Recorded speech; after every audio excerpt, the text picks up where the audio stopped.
पोलिसांवर दाखल केलेला गुन्हा मागे घेण्यासाठी 15 लाख रुपयाची खंडणी स्वीकारताना तिघांना जोडबावी पेठ पोलिसांनी रंगेहात पकडले। ही कारवाई शुक्रवारी दुपारी करण्यात आली।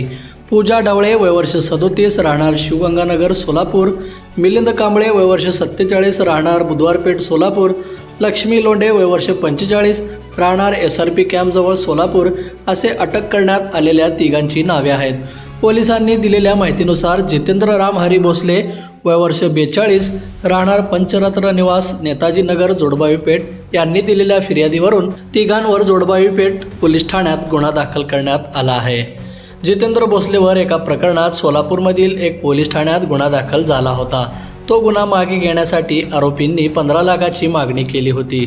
जितेंद्र भोसलेंना या तिघांना खंडणी मागून भयंकर त्रास दिला होता। वैतागून भोसले यांनी पोलिसात सतत तक्रार दाखल केली होती। 15 लाख रुपयाची रक्कम देण्यासाठी शुक्रवारी सकाळी फोन करून भोसले यांना एप्लामेंट चौकातील एका प्रसिद्ध हॉटेलमध्ये बोलावले। भोसले यांनी अगोदरच जोडबावी पेठ पोलीस ठाण्यात फिर्याद दिली होती। घटनेची खात्री करण्यासाठी सहाय्यक पोलीस निरीक्षक विष्णू गायकवाड यांनी 2 पंचांसोबत पथकासह हॉटेल परिसरात सापळा लावला।